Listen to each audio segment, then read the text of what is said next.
நானும் ரவுடி தான் படக்காட்சிகள் பாடல நயனோட ஆவணப்படத்துல பயன்படுத்திட்டு அதுக்கப்புறமா அனுமதி கேட்டதுனால தனுஷ் அனுமதி மறுத்தாரு அப்படின்ற ஒரு தகவல் ரிலீஸ் ஆயிருக்கு.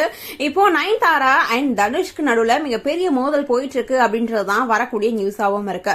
இதனால போன்ல எடுத்த படக்காட்சிகளை நயனோட தரப்பு பயன்படுத்ததுனால தனுஷ் ரொம்பவே கோபம் அடைஞ்சிட்டாரு. அதோட பிரபலங்கள் பல பேர்கிட்ட இருந்தும் அழுத்தம் தரப்பட்டதால வெறுப்படைந்த தனுஷ் சட்ட ரீதியா நஷ்ட ஈடு கேட்டு நோட்டீஸ் அனுப்பியதாகவும் சொல்லப்பட்டு இருக்கு. ஏற்கனவே விக்னேஷ் சிவன் அவரோட சோசியல் மீடியா பக்கத்துல வாழ விடு அப்படின்ற ஒரு தலைப்போட ஒரு நியூஸையும் சொல்லியிருந்தாரு. அது கொஞ்ச நேரத்திலேயே நீக்கப்பட்டதும் நமக்கு தெரிஞ்ச விஷயம் தான். அண்ட் அது மட்டும் இல்லாம இப்போ இவங்களோட இந்த ஒரு டாபிக் ரொம்ப பெரிய விஷயமா போயிட்டு இருக்கு. இப்போ ரீசெண்டா தான் இதுக்கான ட்ரைலர் கூட ரிலீஸ் ஆச்சு அப்படின்னே சொல்லலாம். நாளைக்கு இந்த ஒரு ஆவண படத்தினுடைய ஒரு ஃபுல் இதுவும் ரிலீஸ் ஆக போகுது அப்படின்றது நம்ம எல்லாருக்குமே தெரிஞ்ச ஒண்ணுதான். அண்ட் அது மட்டும் இல்லாம இந்த ஒரு ரிலீஸ் ஆன ட்ரைலர்ல நயன்தாராவை பத்தி நமக்கு தெரியாத பல விஷயங்களும் சொல்லப்பட்டு இருந்துச்சு. ஆனா அந்த ஒரு சீனுக்காக 10 கோடி தனுஷ் கேட்டாரு அப்படின்னு சொல்லப்பட்டு இருக்கு. இதுல எது உண்மை அப்படின்றது தெரியல. கன்ஃபார்மா வந்தாதான் நமக்கு தெரியும் அப்படின்னே சொல்லலாம்.